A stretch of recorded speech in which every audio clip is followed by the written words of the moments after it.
Okay, Gemara Kesubos, Pei Hey Amid Aleph, in the Shatnetines, Gemara is 85a3. Okay? So we're learning all these cases that people grabbed from the orphans and they were they allowed to, not allowed to, all the various different things we learned last week about. So now the Gemara continues the same thing. How it's a little bit different though. How it's there was this woman, this Chayiv Shvur by Dina Rabbi by Rabbi. Whatever the case was, she was obligated to make an oath in the Bezdin of Rabbi by Rabbi. What? Oh. 3 lines before the wide lines at the bottom of the page. Okay? So as a woman, whatever the case was, either she was Moder B'Miksa, somebody demanded $100, she said $50, whatever it was, or witness testified against her. So she had to make an oath. Amaluho Baldavar, so her litigant, the guy that was against her, said, Teisiv Tishba B'Masa, let her come swear in my hometown. I don't want her swearing here. I wanted to come swear in my hometown. Why did he want it? Because he thought that the people where he lives know of the real facts, so she'll be embarrassed to lie, to swear falsely. Here, nobody knows anything, so he says, I don't trust her. Back home, where the case took place, people know the facts, don't know that she's lying. So he said, let her come swear in my city. Why? Maybe she'll be embarrassed from the people in the city, or Meraisa she'll be afraid to swear falsely, so she'll admit the debt. So she said to the Bezdin like this, I want you to write that I was freed of an oath in this Bezdin, okay, and then give it to your agents. The chi mishtaban, that when I swear, Yavali they'll give it to me. Meaning like this. There was a court case in Rabbi Barabaya's court in one city.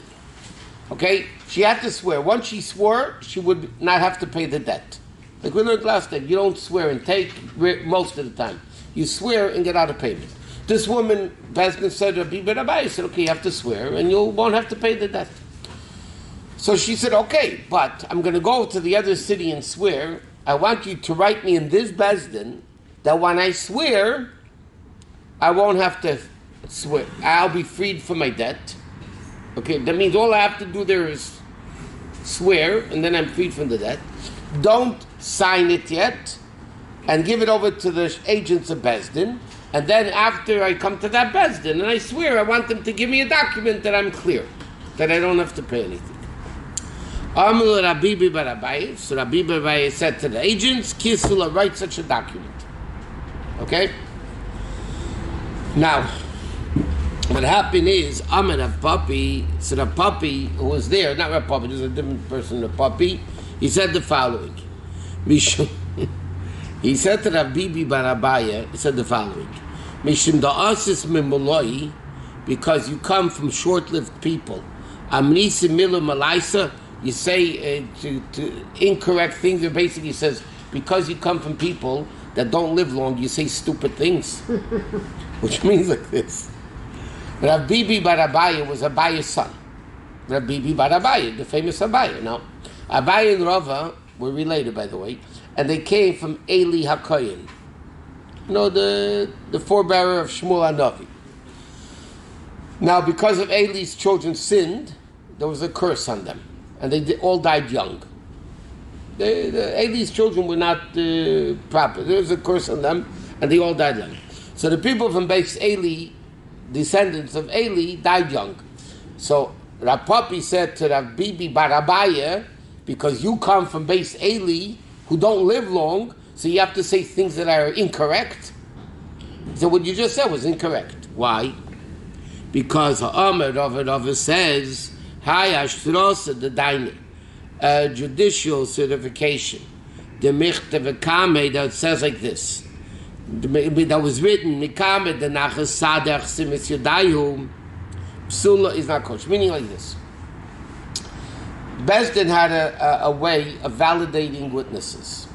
I come to you with a note, you owe me $1,000, and I have two witnesses, yeah? So basically, the first thing a person says, it's forged. The witnesses are forged. So what does Bezdin do? You have to validate the witnesses. Now, there's a number of ways of validating witnesses. One way is that the two witnesses themselves come, and they say, this is our signature, and we signed on this document. That means they recognize the document. And they said, yeah, this is our signature. When that happens in Bezdin gives out what's called, in Hebrew, in Gemara Lush, it's called a hempik, is a seal, that this document has been validated in Bezdin, and therefore nobody can ever cause a problem with this document. That's one way of doing it. Another way of doing it is two other people come and recognize the signature of the witnesses. They say, yeah, we know this is their signature, and that again validates it.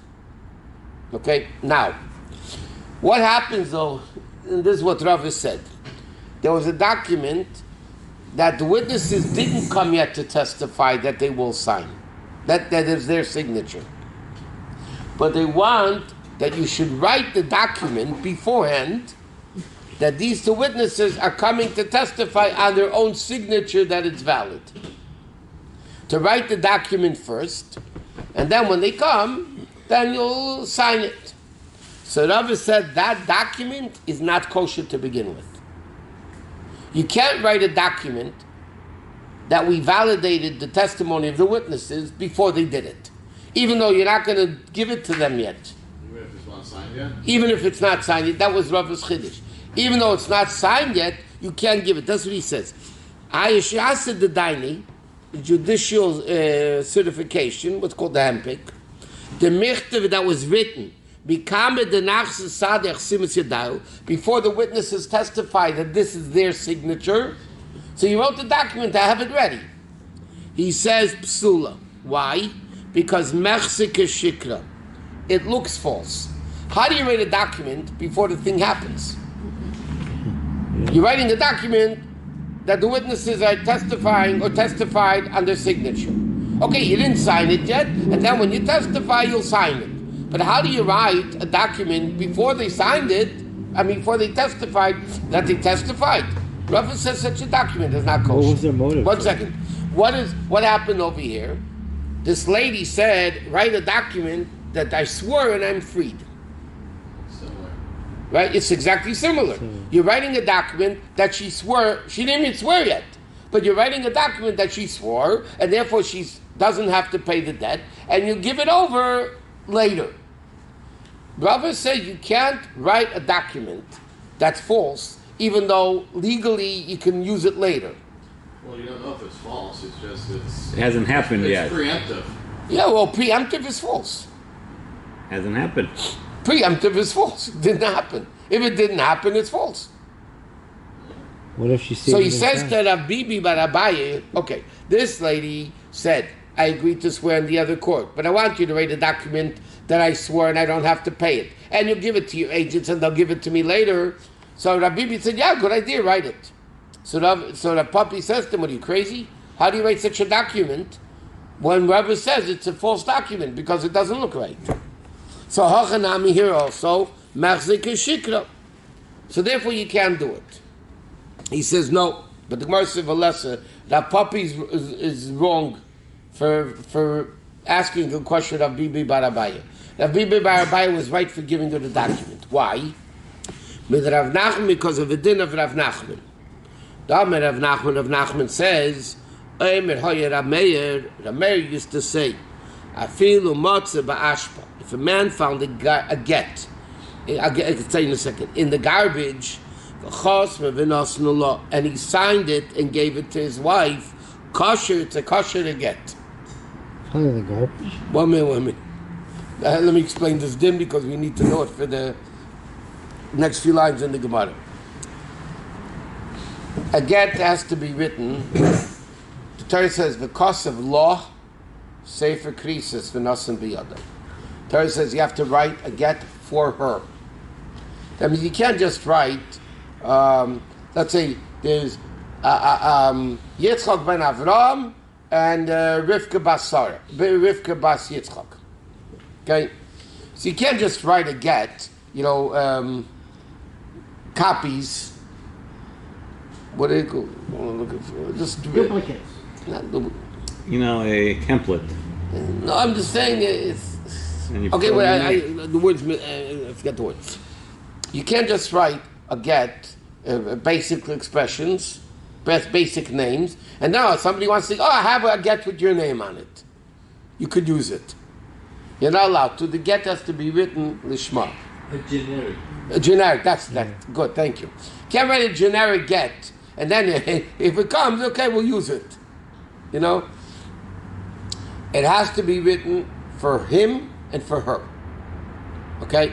Now, there's different parts of the get. There's the writing of the get, and there's the signing of the get, and then there's the giving over the get.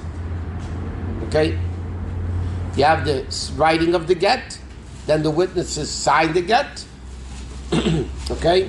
And then you have to give over the get. So in Gittin, there's a big famous machlekes between Rabbi and Rabbi Elazar.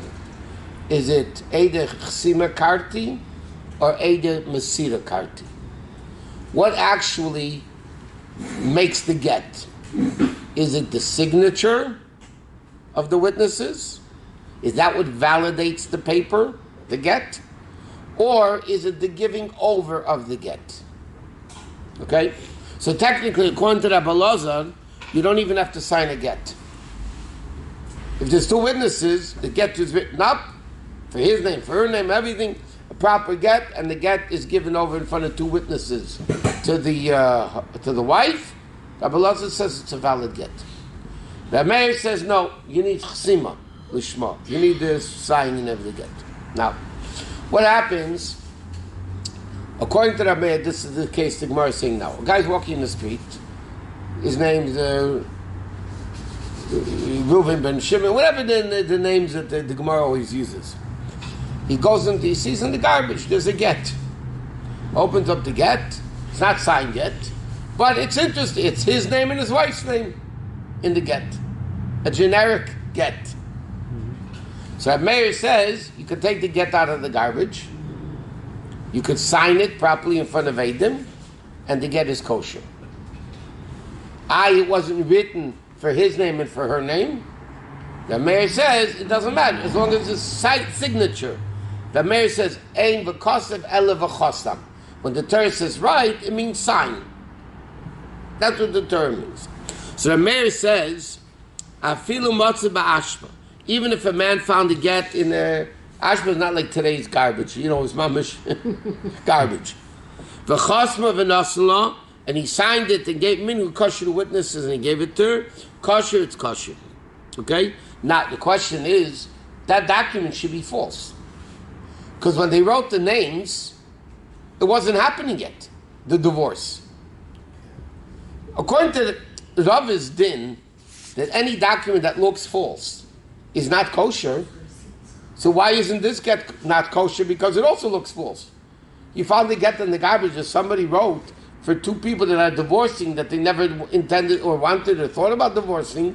Why would it be kosher? And he says even more, feel the Rabbanan, and even the Chachamim that say this document is not kosher, this get, is because over here there's only, they would say, the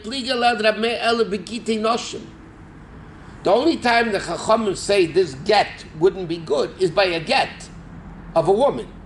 Why? Because the Chachamim hold it's not enough to sign it lishma, you need to write it lishma. Not only the signing of the get, you need to write the get lishma, and that wasn't done because he found it in the garbage.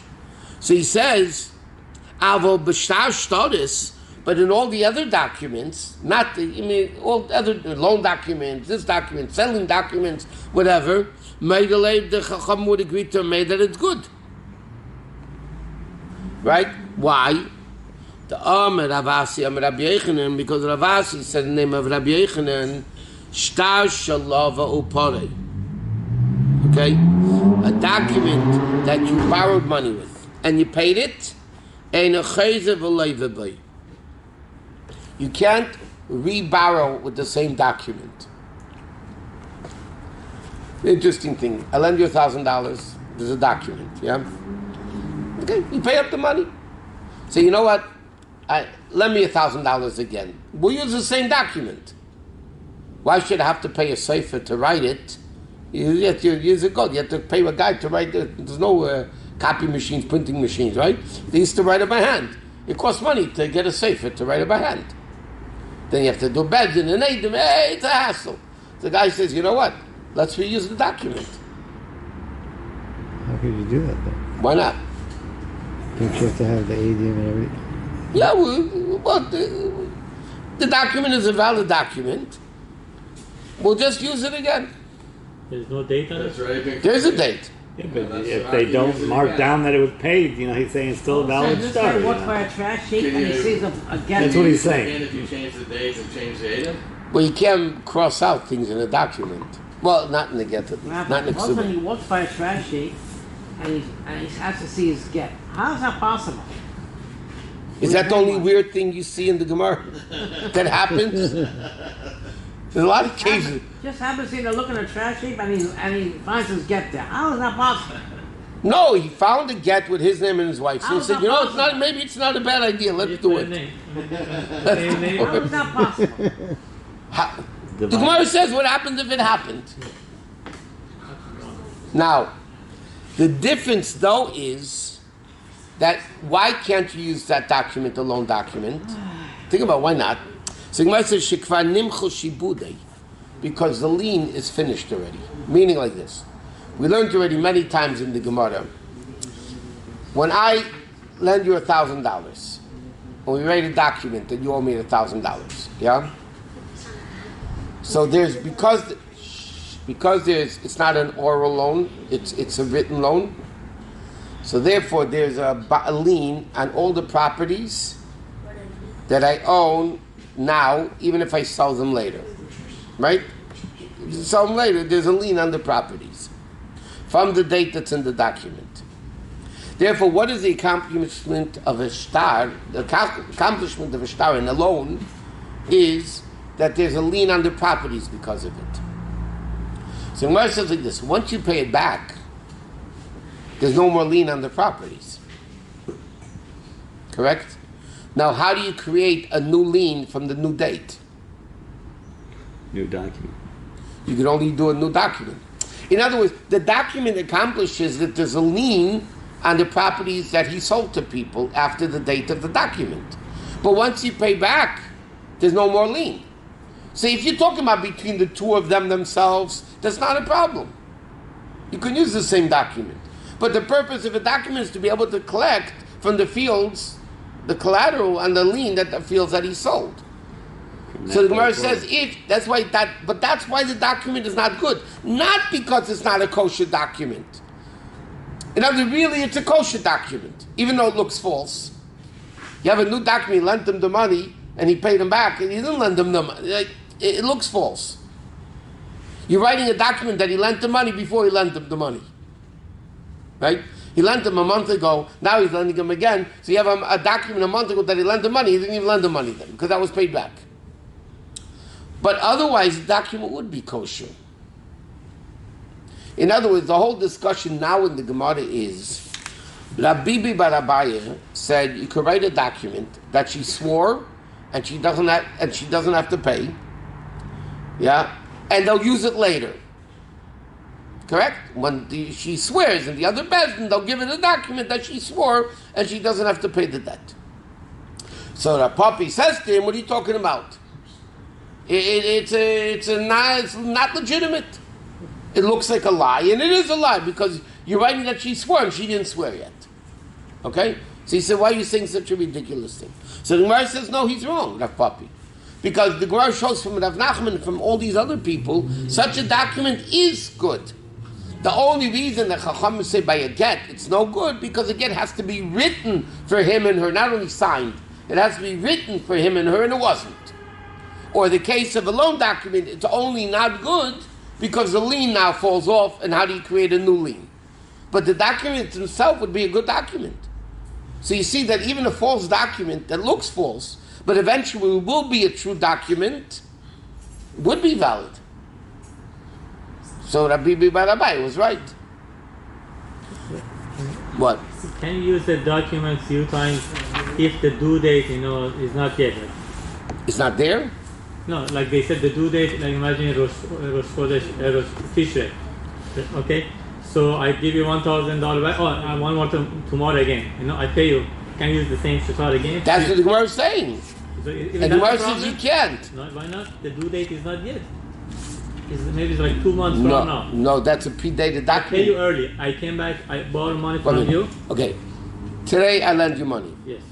Today, let's say, it's not. Rosh Chodesh Sivan, yeah? Okay, I lend you $1,000 Rosh Chodesh Sivan. What date's in the document? Today. Today? Rosh Chodesh Sivan. Okay. Now, you're going to come to me tomorrow. I pay you back earlier. Okay. So 2 weeks later, you're going to pay me back. Yes. So on Tezvav Sivan, I want to use the same document of Rosh Chodesh. That's what the Gemara is talking about. You can't use that. Because forged. Because the lien is off property. already. The lien on the first- property that the document causes falls off when you pay him back the money. If you had a field on the first of Sivan and you sold it on the 5th of Sivan, he can collect off of that field for the first document.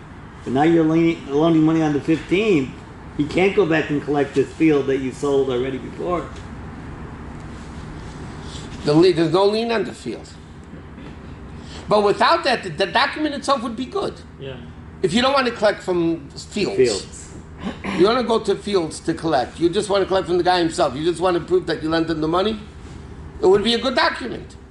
The one says you can't use it as a document because document's accomplishment is you get a lien. So now you can't have a lien because the lien was used up. So what about the case of the woman, the first case? That's why Rabbi Barabai, the Gemara is saying, was right. She was allowed to write that document. Bezdin was allowed to write the document that you swore and you don't have to pay the debt, even though she didn't swear yet. But it's not a false document. They'll give it to her, not now, because then she'll. She swore that she didn't know. She Has to go to the other city to swear. So the Bezdin writes in this city that she swore and she doesn't have to pay the debt, even though she didn't swear yet. But they're not giving it to her. Wait a minute. But what if she did owe the money, though? No, but if you swear, then you don't pay. Bezdin Paskin, Bibi's Bezdin Paskin, she has to swear and not pay. That's the halacha. So she got out of paying by swearing? By swearing, but the guy said, I don't want you to swear here, I want you to swear in the next city. Right? They're going to go to the next city to swear. Right? But she said, give me a document that I swore and that I don't have to pay. Even though she didn't swear yet. But they weren't going to give it to her. No. They're going to give it to the agents. The witnesses or the... Yeah, so it'll be good. Okay, next case is also an interesting case. Hukavra, the Afkid Shev Maganisa decided Besadina. A guy gave 7 pearls wrapped in a kerchief. Bei Rav Meyoshi Bar Bered Rabbi Yeshua ben Levi. He got, a picodon. He gave something to watch, right? He gave it to Rabbi Meyoshia, who is the son of basically the grandson of Rabbi Yeshua ben Levi. What did he give him? He gave him 7 pearls wrapped in a kerchief. Okay? Now, what happened? Shachiv Rabbi Meyoshia. Rabbi Meyoshia suddenly died. V'loi pocket, and he didn't give any instructions to his family whose pearls they are. Okay? If he gave instructions, that wouldn't be a problem. But he died suddenly. So he didn't have a chance to give over what to do with the pearls. Now the question is, also l'kamei d'Rav Ami. So now like this. The guy that gave him the pearls, right, wants the pearls back. He said, I gave it to your father to watch. Yeah? The kids don't know. They say, maybe it's our father's. Maybe it belongs to him. How do I know? You gave it to him to watch and it's yours. Maybe it's our father's. And maybe we got it. Right? Also l'kamei the Ravami. So now the question is like this. The kids are saying it's our father's pearls. The depositors are saying it's their pearls. So what do? They went to Ravami. Amalahu. So Ravami said like this. Chada, first of all, the Yada Bay, He said like this. I know this guy. The way he was, he doesn't own these pearls. Rabbi Yashi, who died. He said he wasn't a wealthy man.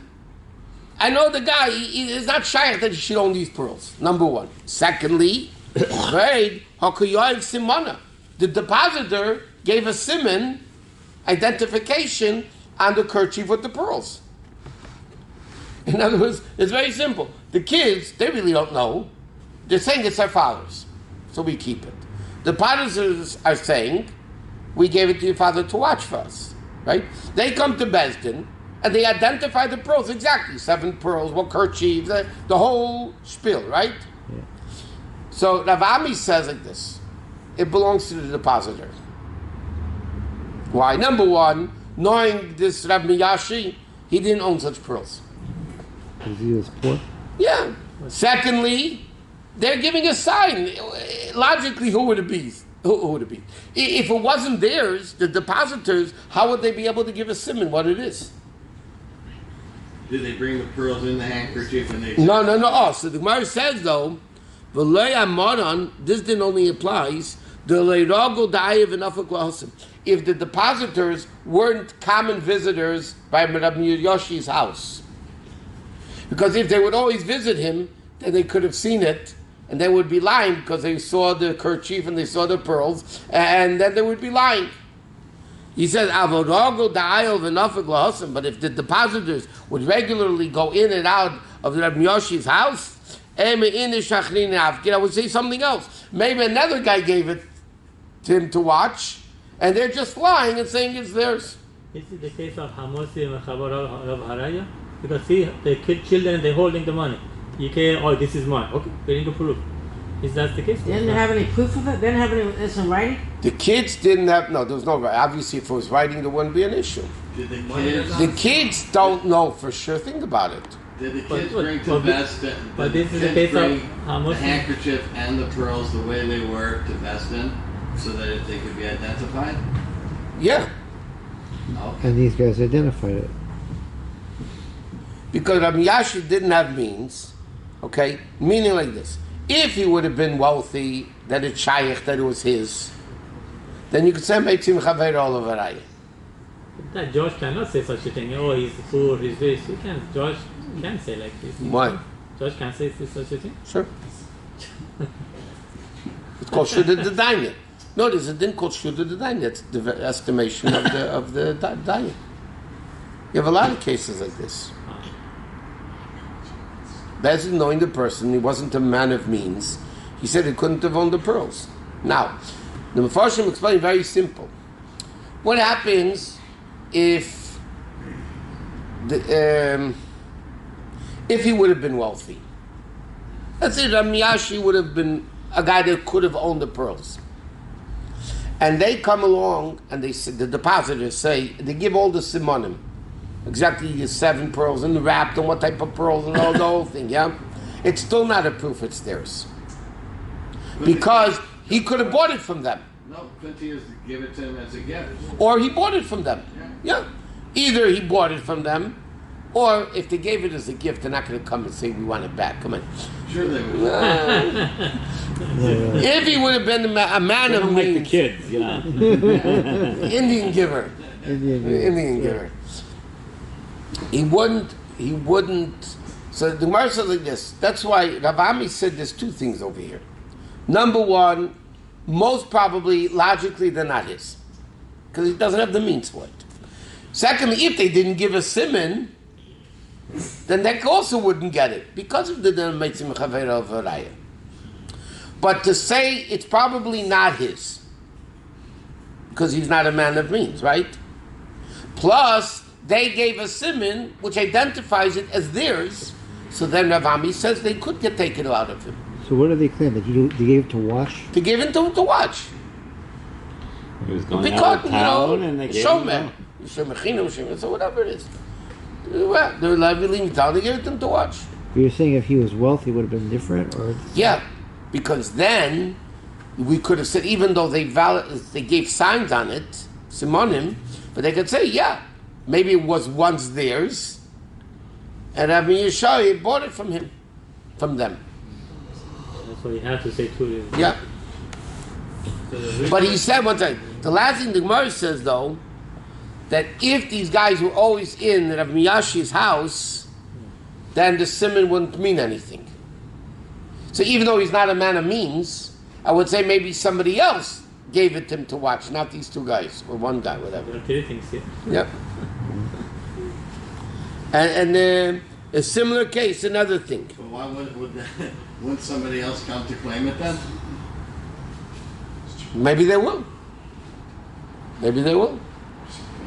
Well, they will later, eventually.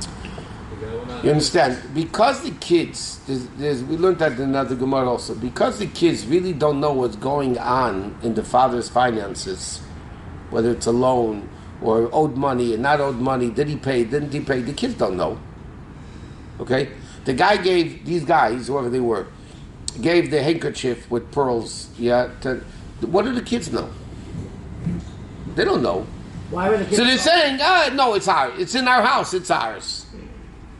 You know, but it's not a strong proof that because it's in their father's house, it's the father's. Not necessarily. Why wouldn't they try to establish witnesses? Maybe there were witnesses at the There time. weren't. Obviously, if there were witnesses, it's not an issue. You're right. If there were witnesses that they deposited it by him, of course it's not a shaila. The case where there's no witnesses. So it's his word against his word. Right? The depositors say, we gave it to him. The kids say, no, you didn't. Okay, now what do you do?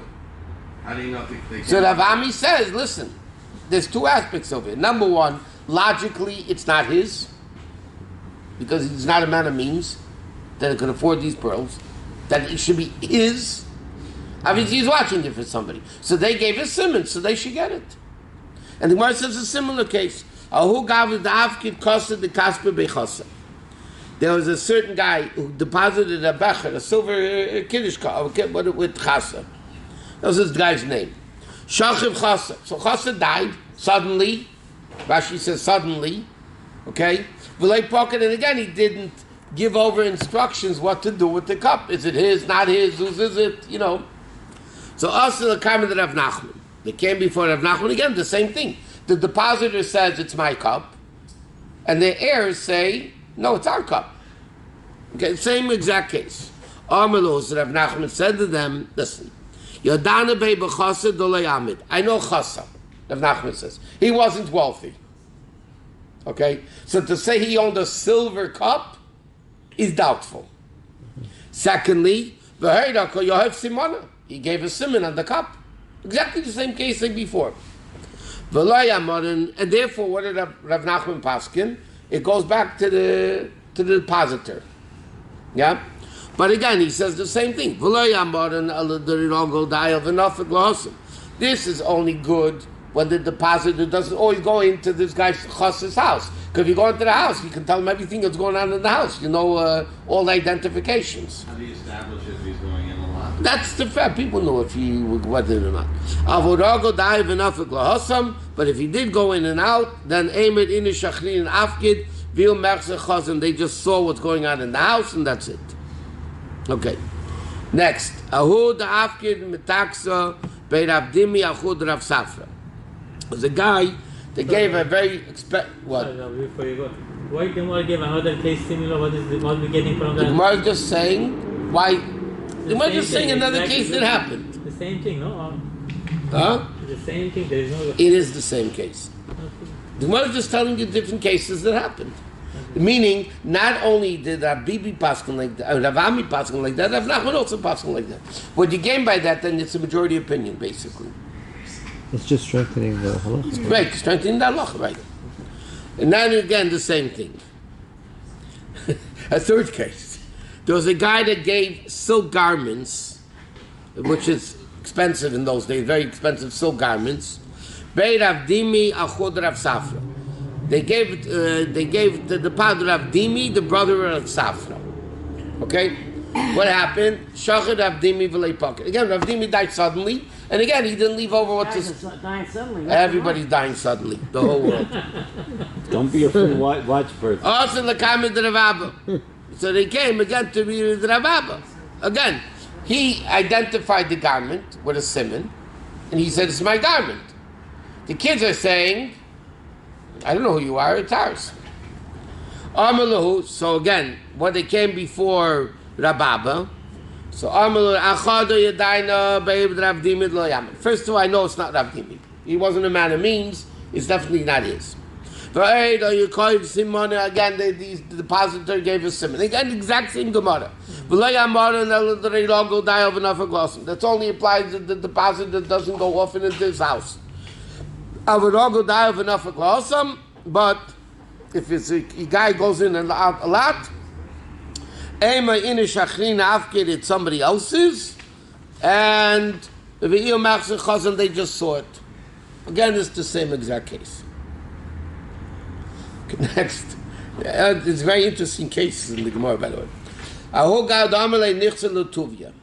There's a guy that died. Before he died, he said, I want Tuvia. He probably didn't have any kids. But he says, before he died, he said to the people around, I want my property to go to Tuvia. But he didn't say which Tuvia. Maybe from Fiddler, maybe not from Fiddler. He didn't say which one. Shachiv, so he died. Also Tuvia. So Tuvia, this guy Tuvia comes and says, hello. You know, where there's a will, there's a relative. The guy says, okay, I'm Tuvia. So Rabbi Yechanan says, Areba Tuvia. Tuvia came, so come on, it's his. Amar. Okay. So the Gemara says, or another case. If a guy says Tuvia. Okay, so the Gemara finishes this case. Yeah? That means we don't start thinking, maybe it's a different Tuvia, maybe this. The guy comes and says, I'm Tuvia, so we give it to him. Anybody say that Tuvia? 1 second. What happens if a guy dying says, Tuvia, I want my stuff to go to Tuvia. V'asa Rav Tuvia. And a guy was Rav Tuvia, not Tuvia. Rav Tuvia.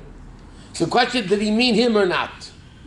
So Gemara says, Lo Tuvia Amar, Lo Rav Tuvia Lo Amar. He didn't say it's to Rav Tuvia. He says it's to Tuvia. So obviously it's not this guy. But the Yinish, the guy is Bay. But if this guy that died was good friends with Rav Tuvia, that they called him by his first name, because they were close friends, guy is Bay, so then it means Rav Tuvia also. What if he has an ID? Huh? If he has an ID. His ID. They say there's a story, I mentioned it, it's an interesting story. A guy once found a wallet in the street. It had $500 in it. So the guy sees a name on it, he goes back and gives it back to the one that lost it. The guy sees the money and he says, he thought, let me make some money on the deal. He says, there was $1,000 in there. You're lying. You stole $500 of mine. You stole $500. So they went to the Rav. This guy says, if I'm a liar, I wouldn't give back anything. Right? It wasn't credit cards, it was cash. And this guy says, no, you stole $500. Amigo. So, yeah. So the Rav was a smart guy. So the Rav listens to both sides of the story, and he says to them like this, you know, you both look very honest to me. I believe you, and I believe you. I believe you that you found $500. I believe you that you lost $1,000. It's probably not your money. Because I trust him, he found $500. Wow. You lost $1,000, so it's not your money. So the guy said, no. That's The smart Rav, I'll tell you something. Also, okay, now what happens like this? So now the Gemara says, okay, now the Gemara says, like, what happens? Two Tuvias come for the money. The guy said, my property goes to Tuvia. So who did the dying guy say Tuvia to? He just said in front of a bunch of people, I want my properties to go to Tuvia. No last name, no... And nobody was smart enough to say which Tuvia? He died. Whatever. Immediately. It was his last breath. To go to Tuvia. Okay, so now, Rabbi Yechanan said the first case was Tuvia comes, you give it to him. Then the Gemara says Rav Tuvia and Tuvia, then it's not, but unless if he's good friends. But now the Gemara says like this: what happens if also Shnei Tuvia? Two Tuvias come, and each one says, "I'm the guy that he meant." So the din is like this. Listen to this: Shachin v'Talmud Chacham. If one Tuvia is a neighbor, and the other Tuvia is a Talmud Chacham Kedem. You give it to the Talmud Chacham. Okay? Why? Because Bezdin assumes he probably wanted to give money to a scholar. You know, out of respect to the scholar, he probably wanted to support him. Karev Talmud Chacham. What happens if there's a relative of the deceased by the name of Tuvia, and there's a Talmud Chacham? Again, Talmud Chacham comes first. Why? Because who likes relatives? No.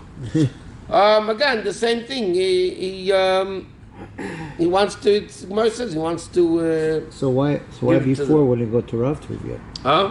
Why before wouldn't it go to Rav Tuvia instead of Tuvia? Because then he would have said Rav Tuvia. And his Rav Davka Rav Tuvia is Talmud Chacham. Oh, that's true. But now, okay, so that's like this: neighbor Talmud Chacham's first. Relative or neighbor, Talmud Chacham's first. Now the Gemara asks, relative and neighbor, which one's first? Talmud Chacham comes before everybody. Before a neighbor, before a relative. So now the Gemara says, Boiluhu, Shachin, V'karev Mai. What happens if one guy is a relative, Tuvia, and one guy is a neighbor, Tuvia? Who did he want? Tashma.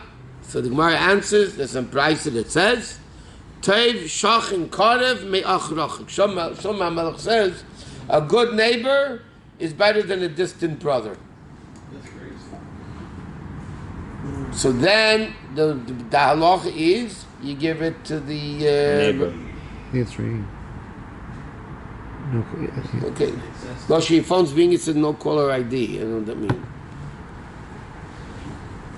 Anyway, so then the pasuk Shlomo HaMelech says Shachin Karev Me'achrachik. So therefore the din is you give it to the neighbor.